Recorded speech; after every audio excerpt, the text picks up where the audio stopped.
За бүгдээрээ өглөөний мэнд хүргэе. Ингээд миний ярих сэдв бол түүхэн өвөг төгөлдөр хуур ба түүний өнөөгийн арч холбогдол гэсэн сэдв байна. За энэ бол Монгол улсад харьцангуй шинэ нэр томьёо шинэ хэлтгүүдээр дүүрэн ийм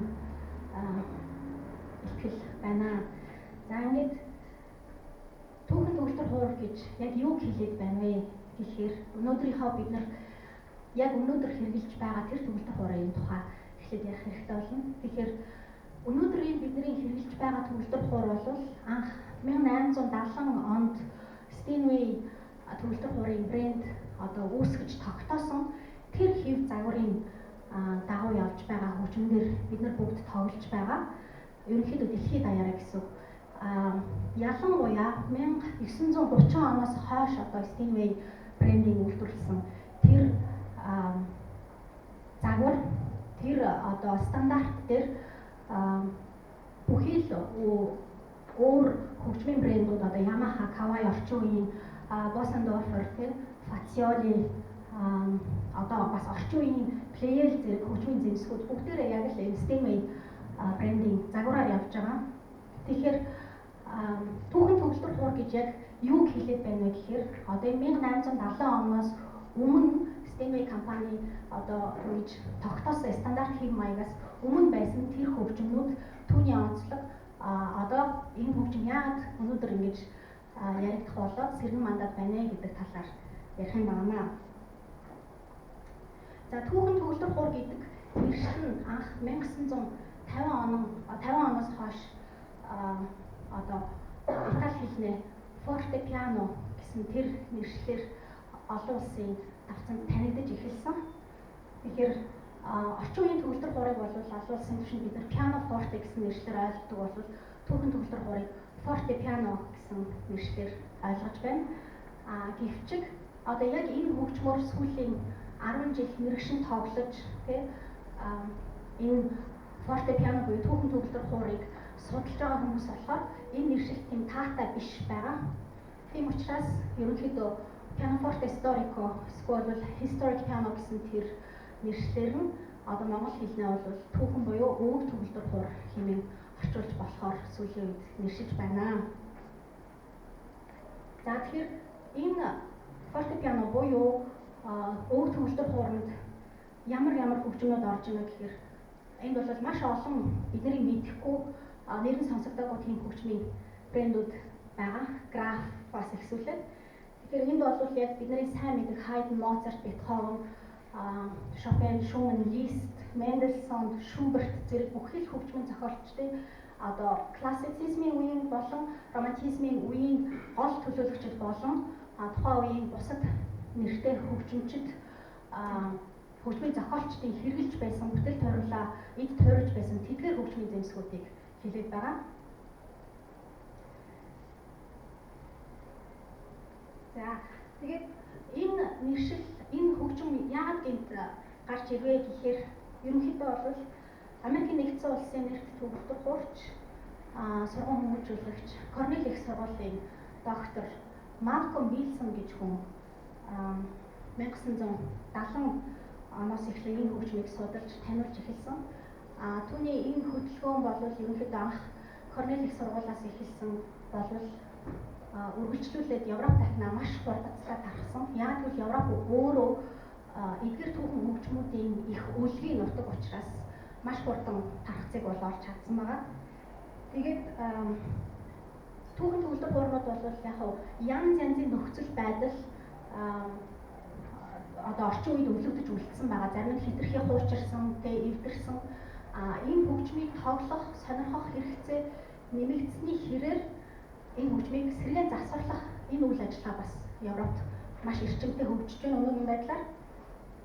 Тэгэхээр яагаад бас энэ хэрэгцээ дахиад нэмэгдэж байна гэхээр өнөөгийн төгөлдөр хуур дээр бид нар ялангуяа классицизм буюу романтизмын үеийн зохиолуудын нарийн ширээний хиллэгүүдийг тийм үү стилийн ялгаа зэргийг гаргахад илэрхийллийн хувьд тийм хангалттай байдаггүй. Учир нь яг тухайн үед бичигдсэн хөгжмийн зэмсгүүдийн хэмжээнд дүүцгүүд тийм элементүүд тийм илэрхийллүүд дутдаг гэсэн үг. Тэгэхээр энийг бол одоо ялангуяа төгөлдөр хуурчид маш сайн мэдж байгаа. Ялангуяа классицизмын үеийн зохиолууд дээр легато, стаккатонуудын тэмдэглэгээнүүд урт тексттэй ажиллах үед их өөр илэрхийлэгддэг. Тэгэхээр зарим маш хурдтай явдаг элементүүд зэрэг одоо орчин үеийн төгөлдөр хуур дээр их бэрхшээлтэй байдаг бол түүхэн төгөлдөр хуур дээр энэ бол маш энгийн их хялбархан явж болохоор ийм элементүүд байх жишээний. Тэгэхээр энэ бэрхшээлтэй төгөлдөр хуурч болгон мэрэгчлийн төгөлдөр хуурчид бол тулгардаг учраас энийг яг юм нь болохгүй юу хаанаас эхлэх ёстой билээ гэсэн тэр уг үндэс рүүгээ орж эхэлсэн энэ хандлагаас одоо энэ түүхэн төгөлдөр хуурын тархац бол сүүлийн үед дэлхийд их идэвхтэй явж байна л да. За тэгээд энэ түүхэн төгөлдөр хуурын ялгаа онцлогийг орчин үеийн төгөлдөр хууртай харьцуулах юм бол маш их байна. Тэгээд хамгийн ихний жишээлбэл за энэ дээр бол харахгүй. Энэ бол жишээлбэл яг классицизмын үед өргөн ашиглагдчихсэн граф хэмээх фортепиано байгаа.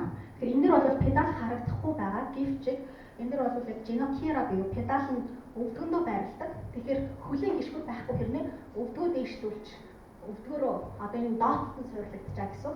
Өвдгөөрөө педал одоо тоглодог байсан. Тэгэхээр тэрний нэг жишээ байна. Энд за энд одоо жишээлбэл 5 педал байна тийм үү? Өнөөгийн бидний хэрэглэж байгаа орчин үеийн төгөлдөр бол 3 гишгүүртэй байгаа шүү дээ, 3 педалтай. Тэгэхдээ 3 педалынхаа 2-ыг нь өргөн ашигладаг. Тэрнээс яг нэгийг нь бол илүү хүргэн ашигладаг гэсэн. Гэтэл энэ 5 педал бол дөрөв нь бол яг дөрвөн өөр тембр гаргах боломжтой гол нь одоо тухайн хөгжмийн бүр тембрийг нь өөрчилдөг. Тэрнүүгээр онцлогтой байсан. Тэгээд энэ дээр бас нэг жишээ дуртахад бид нарыг маш сайн мэддэг хүн болгоны аманд баг байдаг. Моцартын Турк марш хөгжим байна тийм үү? Турк марш яагаад Турк марш гэж нэрлэсэн гэхээр за Моцарт нэгдүгээрт бол жишээлбэл Турк тэр зүгийн хөгжимд их дуртай өөрөө судалдаг байсан.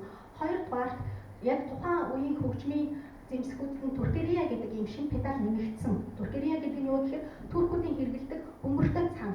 Тэр энэ хөгжимд жишээлбэл туркуудын хэрэглэдэг тэр бөмбөртэй цан оржсон.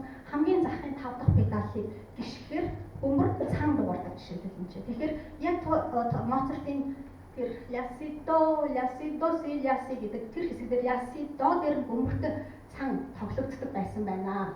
Гэвч одоо бид нар тэрнийг өнөөдөр бол мартсан байх жишээний. За энд бол өшөө 5-аас олон педалтай байгаа. Тэгэхээр яг тухайн үед бол түүхэн төгөлдөр хуурын хөгжил өнөөгийн одоо компьютерийн гар утасны баг хурдан өөрчлөгдөж байгаа. Тэр 90 үе шиг маш хурдтай өөрчлөгдөж ирсэн. Жишээлбэл Италийн Наполи хотод гэхэд 1800 оны үеэр бол 200 гаруй төгөлдөр хуурын үйлдвэрүүд байсан гэж байна. Энэ бол зөвхөн нэг Наполи хотод бол асар ахадсан тоо байгаа юм л да. Тэгэхээр төгөлдөр хуурыг бол янз янзаар үйлдвэрлэж янз янзын дууралтуудыг тухайн үед үүсгэх нь бас мод болж ирсэн гэсэн үг. За энэ миний түрүүний дурддаг Корнел их сургуулийн доктор Малком Вилсон. За түрүүн энэ хэрэгцээний одоо түүхэн төгөлдөр хуурын тоглох энэ хэрэгцээ мөн уртексттэй холбоотой гэж ирсэн. Уртекст гэхээр яг зохиолчийнх нь их хувь гэж ерөнхийдөө орчуулж болно. Тэгэхээр орчин үеийн төгөлдөр хуур дээр тоглож байгаа хэв маяг одоо яг Моцартын Бетховены тэр хэллэгүүдийг гаргахад илэрхийлэмжийн хувьд дутагдaltaй байсан учраас сүүлийн үеийн ялангуяа Оросын редакторууд орчин үеийн төгөлдөр хуурт зориулж редакцууд хийж эхэлсэн. Тэгэхээр энэ бол яг Моцартын үндсэн санаа хэлдэг тэдгээр зүйлүүдийг их болон бага хэмжээгээр гуйлсан үзэгдлүүд бол маш ихээр гарч эхэлсэн байдаг. Тэгэхээр одоо олон улсын уралдаан тэмцээнүүд нэмэгдэж энэ тэмцээнүүдийн чансаа өндөрсөхийн тулд яг тэр одоо Моцартыг Моцарт шиг дуургах сонсгох энэ асуудал яригдаж ирсэн учраас үр текстийг мөн өргөн ашиглах хэрэгтэй болсон. Тэгэхээр орчин үеийн төгөлдөр хуульчнаас өнөөдөр юу тулгарч байна гэхээр үр текст буюу их хувийг